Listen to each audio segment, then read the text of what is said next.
त्याच्या घरी आम्ही शोधणी केले आलेले आहोत. त्याची घर वाडे काही गावामध्ये आहेत का असं विचारल्याच्या नंतर गावच्या माणसानं सांगितलं आमच्या गावात 500 घर आहेत. आता 500 घर गावातले असून याच्या संपत्तीचा काय विचार करतात, याच्या मालकीचे किती वाडे तेवढं सांग ना.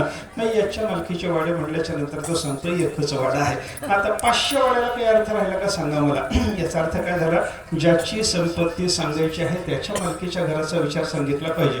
मग रावणाची श्रीमंती तुकाराम महाराजांना जर सांगायची आहे तर तुकाराम महाराज रावणाच्या मालकीची घरं सांगतात. लंके माझी घरे किती ती ऐका सांगत असे संख्या जैसे तैसे. लंकेमध्ये रावणाच्या मालकीचे घरं किती तुम्हाला मोजून संख्या सांगतो म्हणले. महाराजांनी संख्या सांगत असताना सांगितलं 5 लक्ष घरी पाषाणाची येथे, 7 लक्ष तेथे विटबंदे. महाराजांनी सांगितलं 5 लाख वाडे रावणाचे दगडाचे आहेत. चिरेबंदी बांधलेले वाडे रावणाचे किती, 5 लाख वाडे रावणाचे एकट्याचे 5 लाख वाडे आहेत. आणि 7 लक्ष तेथे विटबंदी, पक्क्या विटानं बांधलेले घर किती, 7 लाख वाडे विटानं बांधलेले आहेत. आता दगडाचे वाडे विटाचे वाडे आपल्याला माहिती असतात. ते 5 लाख आणि 7 लाख आहे त्याचं तुकाराम महाराजांनी सांगितलं. याच्या पुढची जे वाडे सांगितलेले आहेत ना ते आपल्या पाहण्यामध्ये नाहीत बरं का.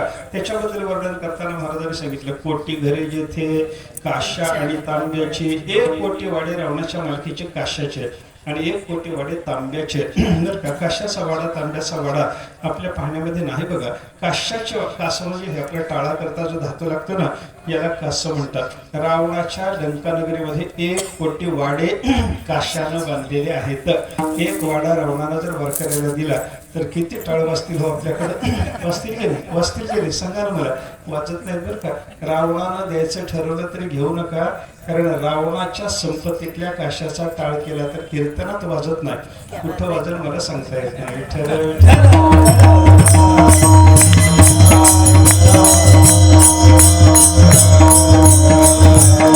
रावणाच्या मालकीचे 1 कोटी वाडे काश्याचे. आपल्याला 400 ग्राम टाळ कासं झालं. टाळ चांगला होतो. 400-500 ग्राम काशामध्ये आपल्याला चांगला टाळ करून वाजवता येतो. पण आपल्याला तेवढं कासं सुद्धा मिळत नाही. रावणाच्या नगरीमध्ये मात्र त्याच्या मालकीचे 1 कोटी वाडे काश्याचे आणि 1 कोटी वाडे तांब्याचे. देवाची पूजा करायला आपल्याला तांब्याचा तांब्या एक घ्यावं म्हणलं तर जमत नाही. पण रावणाच्या लंका नगरीमध्ये 1 कोटी वाडे तांब्याचे आहेत. आणि त्याच्या पुढचं गणित तरी फार अवघड आहे. महाराजांनी सांगितलं शुद्ध कांचनाची 7 कोटी. शुद्ध सोन्याचे रावणाचे वाडे किती, सोन्याचे वाडे बरं का. शुद्ध सोन्याचे वाडे 7 कोटी वाडे रावणाच्या मालकीचे शुद्ध सोन्यानं बांधलेले आहेत. एवढी संपत्ती रावणाच्याकडे होते. घरामध्ये माणूस मेला तर त्याच्या तोंडात झालेला फुटका मणी मिळेल आपल्याला सोन्याचा. रावणाच्या लंकानगरीमध्ये मात्र 7 कोटी वाडे सोन्याचे आहेत. अशी एवढी मोठी संपत्ती रावणाची. आता एवढा श्रीमंत जगात कोणी आहे का. रावणाची संपत्ती आसुरी संपत्ती असल्यामुळे ती संपत्ती चांगली नाही हे सोडून द्या, पण संपत्ती आहे की नाही बोला, श्रीमंती आहे की नाही. एवढा श्रीमंत असलेला रावण, एवढी संपत्ती असलेला रावण, त्या रावणाच्या संपत्तीतून त्याच्या सोबत काय गेलं सांगा. सांगा ते